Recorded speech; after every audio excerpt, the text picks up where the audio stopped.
Hey, what's up everyone? My name's Frankie W and welcome back to my life. I'm coming at you with another reading wrap up for the months March and April. Usually, because my goal this year is to read 24 books, I would read I'm supposed to read like 2 books a month to kind of stay on track, but February I read like 3 books.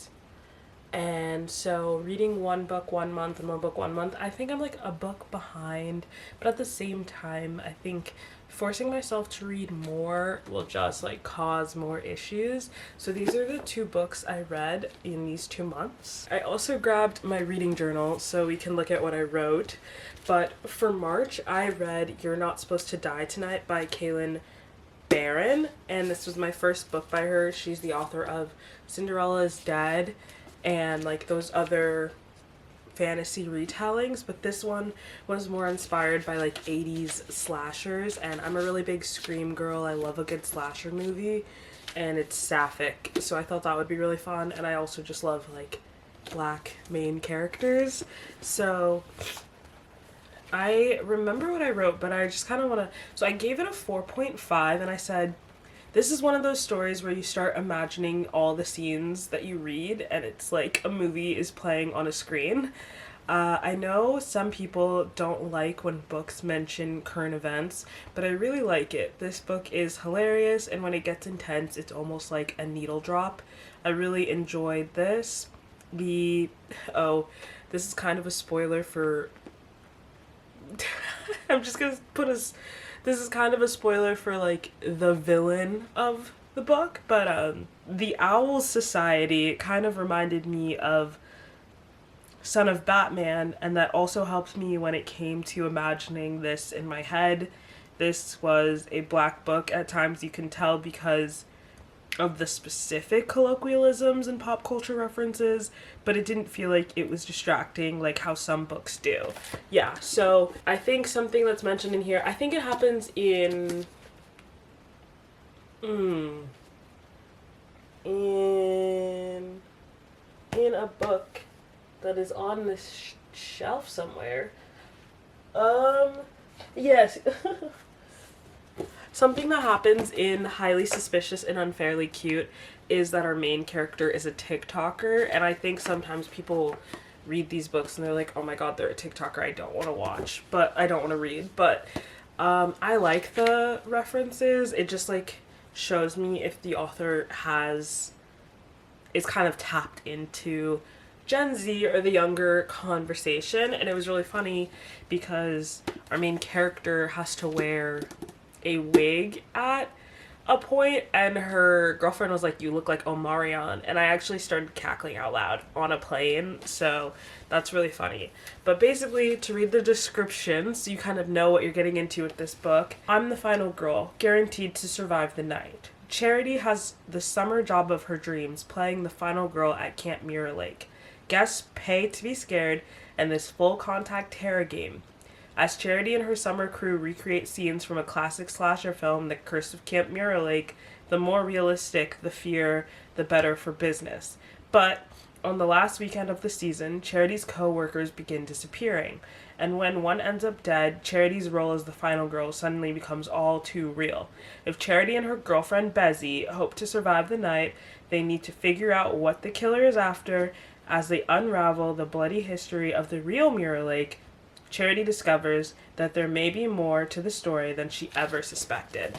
And just from reading that alone, the villain that comes out and the other story that is part of it is not what you're expecting. So there's kind of like a plot twist. I personally am using that very lightly because I don't like when people say there's a plot twist, so you kind of go in expecting something to be changed.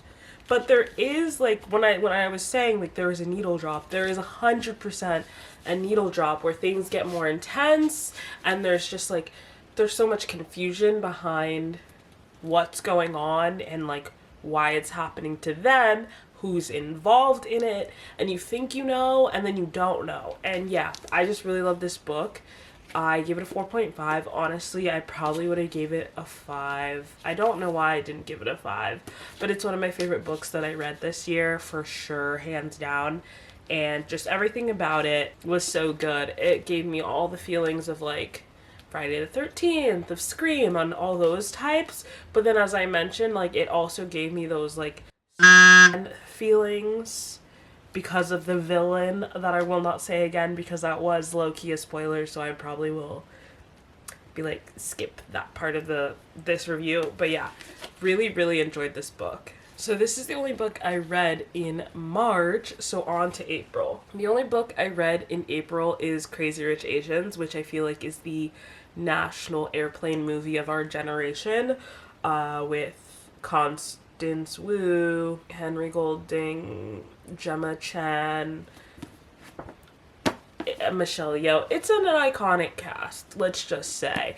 And it's actually one of my favorite movies. I do love the I Can't Stop Falling in Love with You, like the song in the wedding, or like I would be like, wo ya ni ni how, like that song.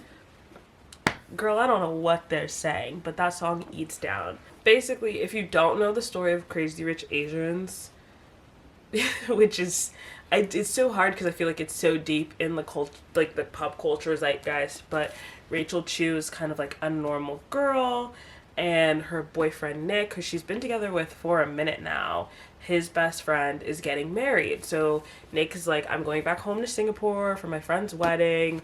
Would you like to come with me?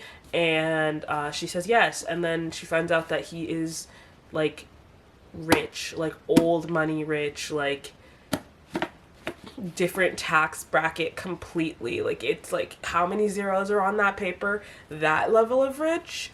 And she doesn't even know that she's going to like the wedding of the century, or because like Nick does nothing to prepare her. And basically Nick's entire family and like all these people are kind of against her from the beginning, and they just like treat her like a social climber because obviously they don't know her intentions, and like because she doesn't come from money, they thought that she was like the shoes of the something plastic. Like, they thought that she was like some type of rich, but when they find out that she's like not rich at all, it causes a lot of issues within his family, and it's like all this conflict happening.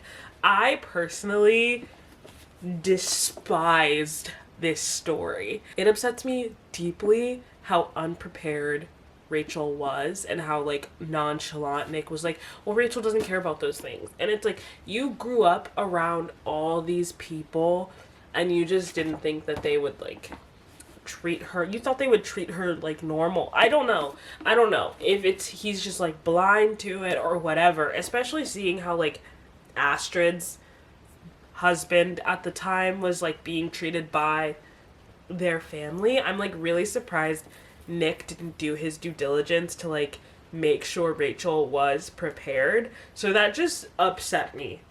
And so I couldn't, at points I didn't even want to read the book because I was like, what? And also, again, this is a really good book. It's very descriptive. And so if you don't know what's going on all the time, like, I learned a lot geographically, historically, about rich people in Singapore. And maybe that wasn't the point of the book, but I felt like I was really immersed in the world, but at times, because I was so immersed, I was like, oh my god, like, yeah. But it's a really good book. I'm kind of curious to read the next book, which is China Rich Girlfriend, and then the third book, which is Rich People Problems. Like, I am kind of curious how this book continues, but as of right now, I'm like so good just reading the first one. And then what I wrote in my reading journal was, great book, but felt very long. I've been reading this book for months. The movie meant so much to me and to so many people, but something about this feels lacking. I spent a lot of the story being angry with Nick for not warning Rachel, and the rest of the time I was mad at Rachel for being passive. Part 3 is my favorite part of the book, and I feel like this is where the story picks up. or Act 3 of the story picks up. Rachel really annoyed me with how she treated her mom and didn't hear her out. That's another thing. It's a little different than the movie, but like Rachel finds out about her father, and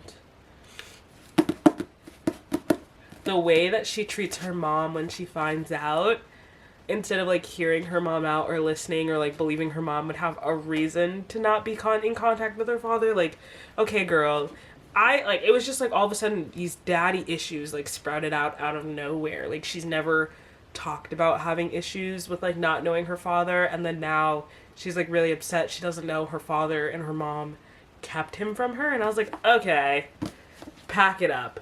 I forgot how rampant daddy issues were in 2013 literature. Speaking of 2013, a lot of the stuff in this book wouldn't fly today. That's the last thing. There were like slurs in here. And I like read one and I was like, what? I like fully forgot about that being part of like just the norm. It wasn't part of my norm, so I've never, but like I didn't realize they were just in books. Like it was in this book, and then in one of these Pretty Little Liar books that I have behind me, there are slurs, and I was like, whoa, everybody slow down. That's pretty much it. Those are the two books that I read in March and April. So You're Not Supposed to Die Tonight by Kalynn, Bayron, and Crazy Rich Asians. So Crazy Rich Asians was obviously the longer book I read, with it being 527 pages, and You're Not Supposed to Die Tonight was the shortest book I read, with it being 228 pages. Difference, y'all, difference. If you couldn't tell, I'm kind of congested, so please ignore that. But that's it for me. These are the two books I read this month. If you want to check out the books I read in January and February, there's going to be a video for that. And if not, check back next month for another reading wrap-up. Thanks for watching this video. Bye!